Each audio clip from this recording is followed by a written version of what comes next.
নেতা ৰাহুল গান্ধী মহোদয়ক আজিৰ এইখন চৰকাৰে নৰেন্দ্ৰ মোদী চৰকাৰে এক প্ৰকাৰ তাক ৰাজনৈতিকভাৱে নিক্ষেপ কৰাৰ কাৰণে সংবিধানক ভুলুণ্ঠিত কৰি সংবিধানৰ যি কেতবোৰ সুযোগ সুবিধা দিয়া থাকে তাকো প্ৰত্যাহ্বান জনাই তাৰ যি সাংসদ পদ খাৰিজ কৰিলে।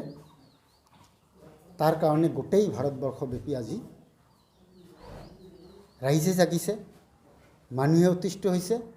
কাৰণ এটাই যে ভাৰতবৰ্ষত আজিৰ দিনত কি হৈছে, গণতন্ত্ৰ ভুলুণ্ঠিত হৈছে। অপৰাধনো কি আছিল ৰাহুল গান্ধী ডাঙৰীয়াৰ? ৰাহুল গান্ধী ডাঙৰীয়া এনেকুৱা এজন ৰাইজৰ নেতা যি কেতিয়াও নিজৰ কথা চিন্তা কৰা নাই, যাৰ কাৰণে নিজৰ পৰিয়াল, যাৰ কাৰণে নিজৰ ঘৰখন ঘৰ হৈ থকা নাই, ৰাইজৰ ঘৰ আৰু ৰাইজে তাৰ মাজত পৰিয়াল হৈ গৈছে। যিজন ব্যক্তি আজি প্ৰায় ৩৭০০ কিলোমিটাৰৰ ওপৰত কন্যাকুমাৰীৰ পৰা কাশ্মীৰলৈ নিজৰ ঘৰ বাংলা এৰি সকলো ভাৰতীয়ক একগোট কৰাৰ কাৰণে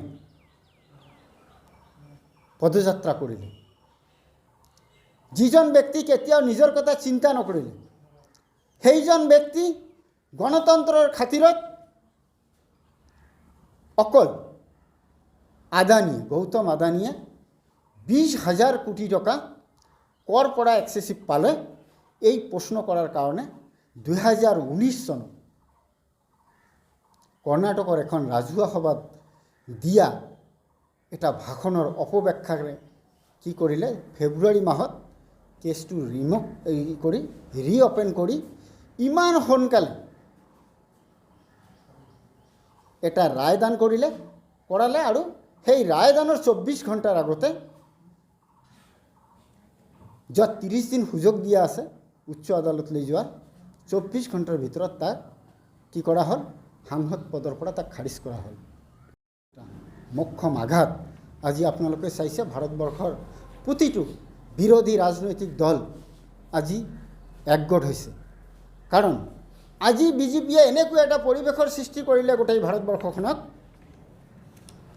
যে ইহঁতৰ লগত থকা যদি বিয়াগম কেলেংকাৰীৰো মানুহ হয়, ইহঁতে এনেকুৱা হয় যে বিজেপিৰ ৱাশ্বিং মেচিনত তাক ধুই দিয়া হয়, তাৰ একো কেলেংকাৰী নাথাকে, পবিত্ৰ গংগাৰ পানীৰ লেখীয়াকৈ তাক পবিত্ৰ বুলি ভাবি লয়। আৰু বিৰোধী দলৰ যিবিলাক ব্যক্তিয়ে গণতন্ত্ৰৰ কাৰণে, যিবিলাক নেতাই গণতন্ত্ৰৰ কাৰণে, ৰাইজৰ কাৰণে মুখেৰে ইহঁতক সমালোচনা কৰে, সিহঁতৰ ওপৰত ইডি, CBI, ইনকাম টেক্স জাপি দি সিহঁতক ৰাজনৈতিকভাৱে নিক্ষেপ কৰাৰ পৰিকল্পনা কৰিছে। তাৰ কাৰণে আজি আপোনালোকে জানে, যোৱাকালিও অসমৰ বহুত কেইবাখন জিলাত আমাৰ দলৰ পৰা এনেকৈ প্ৰেছ মিট দিয়া হৈছিলে।